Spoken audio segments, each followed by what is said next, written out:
64 நாட்கள் ஒரு பாராளுமன்ற உறுப்பினரை கதைப்பதற்கு தாங்கள் இடம் கொடுக்காவிட்டால் அது அரசாங்கத்தினுடைய வெட்கங்கெட்ட செயல். නිලධාරි මල්ල එකතු වෙලා අර්ජුන මන්සිතුමාගේ ප්‍රශ්නේ විසඳන්න ඕන. මොකද එතුමා නැත්තම් මෙතන පාර්ලිමේන්තුව පවත්වාගෙන යන්නත් බාධා කිරීම කරනවා. මාව නිකන් කොටි කියලා අය එච්චර ඩිප්‍රස් කරන්නේ. මං කොටි නම් අරස් කරන්න මම නැත්තම් වෙඩි දියන්න. ඕගොල්ලෝ මර මිනිමරලා තියනවා. මිනිමරපු ආණ්ඩුව තමයි මේක. 1980 ගානක් කොච්චර මිනිමරුවද? එහෙනම් මාවත් මිනිමරලා තියන්න. මගේ ලක්ෂ ගණනාව මිනිමරලා තියනවා මුල්ලිවයිකල් වල. මෙතුමාගේ ප්‍රෙසිඩන්ට් කිව්වා කවුරුත් මරලා නැහැ කියලා. Honorable member, this is not pertaining to your matter of privilege you had raised. இன்றிலிருந்து இந்த அரசாங்கத்துக்கு என் மனதால் கொடுக்கின்ற சகல சப்போர்ட்களை நான் இல்லாத செய்கிறேன். ඒ වගේම මේක වැඩි අවස්ථාවක් දෙන්න කියලා අපි ඉල්ලීම් කරා. ජනාධිපතිතුමත් ඒ ගැන විපක්ෂයේ ඉන්නකොට හොඳට සටන් කරපු කෙනෙක්. பெரிய ஒரு எதிர்பார்ப்புடன் இருந்தேன் என்பிபி அரசாங்கத்தில். நான் மட்டுமில்லை, எனது யாழ்ப்பாணத்து மக்கள் 3 எம்பிக்களை தெரிவு செய்திருக்கிறார்கள். பெரிய ஒரு எதிர்பார்ப்போடு. ஆனால் இன்றிலிருந்து இந்த அரசாங்கத்திற்கு எனது மனதால் நான் கொடுக்கின்ற அனைத்து ஆதரவுகளையும் மீளப் பெற்றுக் கொள்கிறேன். இன்றிலிருந்து உண்மையான எதிர்க்கட்சியாக நான் செயல்படுவேன் என நாடாளுமன்ற உறுப்பினர் ராமநாதன் அர்ச்சுனா தெரிவித்துள்ளார். நாடாளுமன்றத்தில் இன்றைய தினம் இடம்பெற்று வரும் அமர்வில் கலந்து கொண்டு கருத்து தெரிவிக்கும் போதே அவர் இவ்வாறு தெரிவித்தார். இன்றிலிருந்து பாராளுமன்றம் ஆரம்பிக்கப்பட்டு மொத்தமாக 64 நாட்கள் கடந்திருக்கிறது. இன்றைய தினம் எனது முறைப்பாடு, எனது பாராளுமன்ற சிறப்புரிமை மீறப்பட்டிருக்கின்றது என்றது தொடர்பான எனது முறைப்பாட்டின் 36வது நாள் கடந்திருக்கிறது. உங்களுக்கு தெரியும், பாராளுமன்றத்திலே ஒரு பாராளுமன்ற உறுப்பினர் மக்களால் தெரிவு செய்யப்படுகின்ற போது மக்களின் பிரச்சனைகளை கதைப்பதற்காக நேரம் ஒதுக்க வேண்டும். அதற்காகத்தான் விகிதாசார முறை இருக்கிறது. இன்றிலிருந்து 64 நாட்கள் முதன்முறையாக நான் முறைப்பாடு செய்து 36 நாட்களின் பின்னர் எனது நேரம் ஒதுக்கவில்லை என்பதற்கான விடயத்தை பாராளுமன்றத்துக்கு சொல்வதற்கு முதலாவதாக இந்த பாராளுமன்றம் சந்தர்ப்பம் தந்திருக்கிறது. அந்த விதத்திலே எனது அரசாங்கத்தில் எனது நிலைப்பாடை நான் மாற்றிக்கொள்கிறேன். 64 நாட்கள் நான் காத்திருந்தேன் எனக்கு கதைப்பதற்கு நேரம் கிடைக்கும் என்பதற்காக. ஆனால் 36வது நாள் எனது முறைப்பாட்டின் பின்னர் 3 கொமிட்டி அமைக்கப்பட்டிருக்கிறது. முதலாவது கொமிட்டி சம்பந்தப்பட்ட ஒரு பாராளுமன்ற உறுப்பினர் எனக்கு அடித்தார் என்பதற்காக அதற்குரிய அவருடைய முறைப்பாட்டை அன்றே முடித்திருக்கிறோம். நான் செய்த முறைப்பாடு 36 நாட்கள் கடந்தும் இன்னும் கொமிட்டி அமைக்கப்படவும் இல்லை, அதற்குரிய கேள்விகள் கேட்கப்படவும் இல்லை. அதன் 3வதாக நான் எனது நேரத்தை ஒதுக்கி தாருங்கள் என்று கேட்டதற்குரிய அந்த இது கூட மொத்தமாக 64 நாட்கள். நான் இதிலே இந்த கடிதத்திலே சொல்லியிருக்கிறேன். இந்த கடிதத்திலே சொல்லப்பட்டிருப்பது ஆங்கிலத்தில் என்பதால் நான் தமிழில் கதைக்க விரும்புகிறேன். என்னுடைய தமிழ் மக்கள் இதை தெளிவாக புரிந்து கொள்ளணும். ஏனென்றால் 64 நாட்கள் ஒரு பாராளுமன்ற உறுப்பினரை கதைப்பதற்கு தாங்கள் இடம் கொடுக்காவிட்டால் அது அரசாங்கத்தினுடைய வெட்கங்கெட்ட செயல். ஏன் இவர்கள் பயப்படுகிறார்கள்?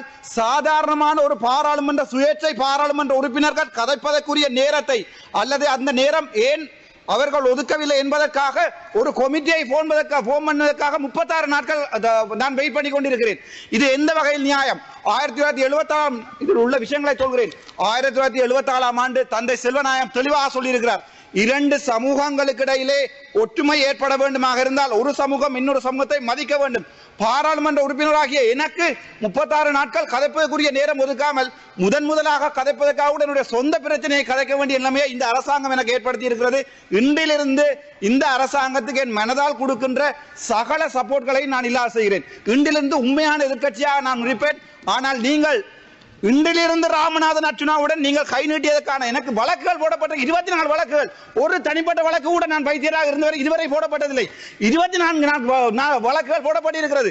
ஒரு ஹெட்லைட் போட்டு வாகனம் ஓட்டியதற்காக அரஸ்ட் பண்ணுகிறார்கள். ஒரு சிங்கள எம்பியாக இருந்தால் உங்களால் ஒரு சிங்கள எம்பியை ஒரு பிசி சார்ஜர் பாராளுமன்றத்திலே தரப்பட்ட அந்த இதை எடுத்து காட்டிய போது photo Honorable member, can you stick? பெரிய ஒரு எதிர்பார்ப்புடன் இருந்தேன் என்பிபி அரசாங்கத்தில். நான் மட்டுமில்லை, எனது யாழ்ப்பாணத்து மக்கள் 3 எம்பிக்களை தெரிவு செய்திருக்கிறார்கள். பெரிய ஒரு எதிர்பார்ப்போடு. ஆனால் நான் இங்கே பாராளுமன்றம் வந்து இன்று கூட ஏன் எனக்கு கதைப்பதற்கு நேரம் ஒதுக்கவில்லை? ஏன் நான் பாயிண்ட் ஆஃப் ஆர்டர் எடுத்து 1 மினிட் எத்தனை தரம் பாயிண்ட் ஆஃப் ஆர்டர் எடுத்து என்னுடைய பிரிவிலேஜ் இல்லாமல் பண்ணப்பட்டிருக்க என்று சொல்லி இருக்கிறேன். ஆனால் யாராவது இதை பற்றி கேட்கிறார்களா? இல்லை. தமிழ் சிங்கள மக்கள் ஒன்றாக வாழ வேண்டும் என்றால் உயரிய சபையாகிய பாராளுமன்றத்திலே உண்மையான விடயங்களை கதைப்பதற்கு நேரம் ஒதுக்க வேண்டும். ஏன் அரசாங்கம் பயப்படுகிறது? சாதாரணமான ஒரு சுயேட்சை குழு பாராளுமன்ற உறுப்பினர்களுக்கு. உங்களுக்கு முதுகெலும் இருந்தால் இன்றையிலிருந்து அந்த பிரச்சனையை முடித்து காட்டுங்கள். நன்றி, வணக்கம். Honorable member of parliament, this matter. கௌரவ உறுப்பினர் அவர்களே, சிறுபிரிவு சம்பந்தமான குழுவுக்கு ஆற்றுப்படுத்தப்படும். Yes, honorable member. கௌரவ உறுப்பினர் அவர்களே, எங்களுடைய பொதுமக்கள் பாதுகாப்பு அமைச்சர் ஆனந்த விஜயபால அவர்களுடைய கவனத்துக்கு இன்றைய தினம் மருதான போலீஸ் நிலையத்தில் ஒரு கிளிநொச்சியைச் சேர்ந்த பெண் தற்கொலை செய்து கொண்டு இறந்ததாக செய்திகள் வந்திருக்கிறது. ஆனால் அவர் தற்கொலை செய்யவில்லை, கொலை செய்யப்பட்டிருக்கிறார். போலீஸ் நிலையத்துக்குள் எவ்வாறு அவர் தற்கொலை செய்ய முடியும்? கைது செய்யப்பட்டிருந்த ஒரு கைதியாக எவ்வாறு அவர் மரணத்தை தழுவ முடியும்?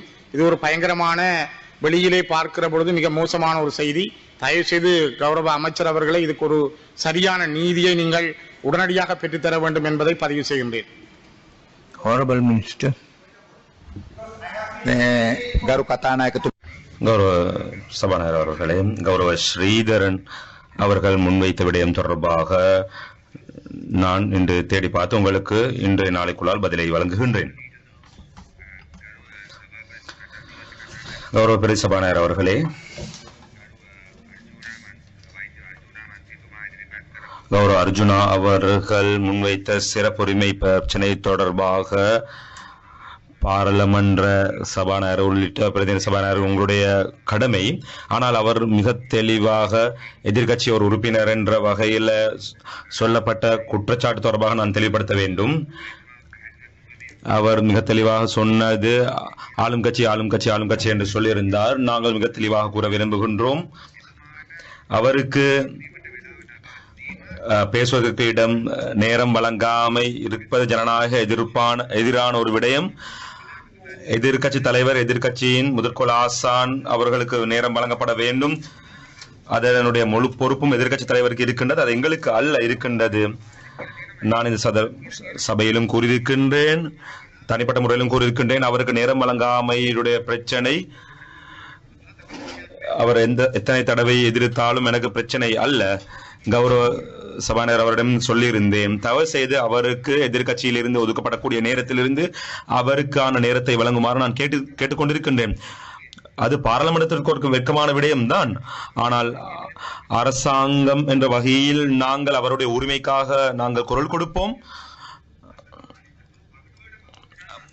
ஏனைய துணை குழுக்களுக்கு கூட நியமித்திருக்கின்றோம். IPU, சாக் போன்ற குழுக்கள் நேற்று தினம் நடைபெற்றது. அதிகமான உறுப்பினர்கள் அந்தந்த குழுக்களுக்கு நியமிக்கப்படாமல் இருக்கின்றார்கள். ஒரு சில குழுக்களுக்கு 9 பேர் நியமிக்கப்பட்டிருக்கிறார்கள். ஆனால் ஒரு சில கட்சிகளில் ஒருவர் இருவர் மாத்திரமே இருக்கின்றார்கள். IPU-லும் CPU, சாக் போன்றவர்களே இன்னும் வெற்றிடங்கள் கிடந்தன. இவர்கள் மாத்திரம் அல்ல, இந்த மொட்டு கட்சியினுடைய உறுப்பினர்களையும் நாங்கள் பிரேரித்திருந்தோம். கௌரவ பெரிய சபாநாயகர் அவர்களே, எனவே நாங்கள் சொல்ல விரும்புகின்றோம், அவருடைய சிறப்புரிமை தொடர்பான பிரச்சனை உங்களுடைய அலுவலர்களோடு அதிகாரிகளோடு சேர்ந்து நீங்கள் அர்ஜுனா உறுப்பினருடைய பிரச்சனையை தீர்க்க வேண்டும். இல்லாவிட்டால் இந்த பாராளுமன்றத்தை நடாத்தி செல்வதற்கு ஒரு தடையாக இருக்கும். அவருடைய ஏனைய விடயங்கள் தொடர்பாக அவருக்கு ஒரு வாரண்ட் இருந்ததாக நான் பத்திரிகையிலே ஒரு செய்தியை கண்டிருந்தேன். அதுக்கு அரசாங்கம் தொடர்பு அல்ல. அவர் ஏதாவது குற்றம் செய்தால் அதனை சட்ட ரீதியாக நடவடிக்கை எடுப்பார்கள். அவரை கைது செய்ய இருந்தால் அதனை சபாநாயகர் அவர்களுக்கு அறிவித்துதான் செய்ய வேண்டும். கௌரவ உறுப்பினர் அவர்களுக்கு சிங்களம் தமிழ் ஒரு பிரச்சனை அல்ல. நாங்கள் தேசிய ஒருமைப்பாட்டோடு இருந்து நாங்கள் வேலை செய்ய விரும்புகின்றோம். எங்களை அதற்காக வேண்டி விமர்சிக்க வேண்டாம். எந்த சந்தர்ப்பத்திலும் எங்களுக்கு அதில் விமர்சிக்க முடியாது. உங்களுடைய அறிக்கையை நான் கண்டதன் பின்னர் சபாநாயகர் செயலாளரிடமிருந்து அதனை நான் கொண்டு வந்து பார்த்தேன். நான் தயாராக இருக்கின்றேன். நீங்கள் கேட்டால் சில வேளை புதிய உறுப்பினர் என்ற வகையில நீங்கள் அறியாமல் இருக்கலாம். நீங்கள் செய்த குற்றம் குற்றமாக இருக்கலாம், ஆனாலும் நீங்கள் ஒரு உறுப்பினர். எனவே உங்களை கைது செய்வதற்கு முன்னால் சபாநாயகருக்கு அறிவுறுத்த வேண்டும். அதனையும் நாங்கள் தயாரித்து வைத்திருக்கின்றோம். தயவு செய்து நான் சொல்ல விரும்புகின்றேன், அரசாங்கம் என்ற வகையில் நாங்கள் எங்களுடைய அனுதாபம் உங்களுக்கு இருக்கின்றது. கௌரவ சபாநாயகர் அவர்களே, தயவு செய்து இவர்களுடைய பேச விவாதிக்கும் உரிமையை இன்றைய நாளைக்குள்ளால் அவருக்கு வழங்குமாறு நாங்கள் கேட்டுக்கொள்கின்றோம். ஏனைய விடயங்களை அவர் நீதிமன்றங்கள் மூலமாக தீர்த்துக் கொள்வார். மோசடிகள் பிடிப்பதாக சொன்ன அரசாங்கம் இன்று வரைக்கும் எவ்வளவு ஃபேஸ்புக்கிலே அவர்கள் ஷேர் பண்ணப்படுகின்றது என்று பாருங்கள். மன்னார் வைத்தியசாலையிலே கொலை செய்யப்படுகின்றார்கள். நான் சாதாரண உறுப்பினர் என்ற வகையில் நான் நியமிக்கப்பட்டது இப்போது. ஆனால் இதற்கு முன்னால் நான் ஒரு வைத்தியராக இருந்தேன். என்னுடைய நடத்தை பற்றி பல இடங்களில் பேசப்பட்டு வருகின்றது. நான் அதனை சரி செய்வதற்கு நான் பேசுகின்றேன். நான் அரசியலுக்கு வருவதற்கு முன்னால் ஏதாவது ஒரு வழக்கு என் மீது இருக்கின்றதா என்று பாருங்கள். இவருக்கும் நான் ஒரு கடிதம் எழுதி கொடுத்திருக்கின்றேன். சபா முதல்வர் என்ற வகையிலே நான் ஒரு கடிதம் எழுதியிருக்கின்றேன். அவருக்கும் அது நான் என்னை விடுதலை புலிகளை சேர்ந்த ஒருவராக இருந்தால் என்னை கைது செய்யுங்கள் அல்லது என்னை கொலை செய்யுங்கள். எத்தனை கொலைகள் செய்திருக்கின்றார்கள். முள்ளிவாய்க்காலில் எத்தனை பேர் கொலை செய்திருக்கின்றார்கள். முடியுமாக இருந்தால் ஜனாதிபதியிடம் இருந்து செல்ல சொல்லுங்கள். நான் ஃபுட்சிட்டுக்கு பயமில்லாமல் செல்வேன். எனக்கு ஏதாவது ஒரு பாதுகாப்பு வழங்கப்பட்டிருக்கின்றதா, வாகனம் வழங்கப்பட்டிருக்கின்றதா? நான் மன்னார் நீதிவான் முன்னால் 2 பேரை கொலை செய்தார்கள், தெய்வல் ஒருத்தரை கொலை செய்தார்கள். அதனுடைய பொறுப்பை அரசாங்கம் ஏற்றுக்கொள்ள வேண்டும். இது உங்களுடைய சிறப்புரிமை தொடர்பாக நீங்கள் எழுப்பிய கேள்வியுடன் தொடர்பானது அல்ல. கௌரவ பிரசபானர் அவர்களே, சபை முதல்வர் அவர்களால் எதிர்கட்சிக்காக சார்பாக பதிலளிக்க வேண்டிய ஒரு விடயத்தை எழுப்பியிருந்தார். எதிர்கட்சியில் இருக்கக்கூடிய அனைத்து உறுப்பினர்களுக்கு நாங்கள் மிக நியாயமான முறையிலே நாங்கள் ஒரு கலந்துரையாடலை நடாத்தி அதற்கான நேர காலங்களை நியமித்து வருகின்றோம். இதற்கு முன்னாலும் குறித்த உறுப்பினர் தொடர்பாகவும் ஒரு சர்ச்சைக்குரிய நிலைமை ஏற்பட்டது. எதிர்கட்சி அலுவலகத்தினுடைய அலுவலர் எங்களுடைய உறுப்பினர்களோடு ஏற்பட்ட ஒரு சர்ச்சை தொடர்பாகவும் பதியப்பட்டது. முன்னாள் சபாநாயகர் அவர்களுக்கும் இப்போதைய சபாநாயகர் அவர்களுக்கும் நாங்கள் அதனை தொடர்பாக நாங்கள் அறிக்கை ஒன்றை முன்வைத்திருக்கின்றோம். அதற்கான பதிலை வழங்குமாறும் நாங்கள் கேட்டிருக்கின்றோம். நேற்றைய தினம் சபாநாயகர் அவர்கள் எங்களோடு அது தொடர்பாக கலந்துரையாடி இருக்கின்றார். அந்த உறுப்பினர் தற்பொழுது சொல்லியிருந்தார், இன்றிலிருந்து அரசாங்கத்திற்கு எந்த விதமான ஒத்துழைப்பை வழங்க மாட்டேன் என்று எதிர்கட்சியை பிரதிநிதித்துவப்படுத்தக்கூடிய ஒருவராக எங்களுக்கு தெரிய வருகின்றது. ஒரு சில உறுப்பினர்களோடு அவர்களுடைய நாங்கள் உடன்பாட்டுக்கு வந்தது போல அவருக்கு நேரத்தை நியமிப்பது, இடத்தை நியமிப்பது அது எங்களுடைய பொறுப்பாக இருந்து கொண்டிருக்கின்றது. அதற்கு உடன்படுவதாயின் எங்களுக்கு விதமான பிரச்சனை இல்லை. எங்களுக்கு தாராளமாக நேரத்தை வழங்க முடியும்.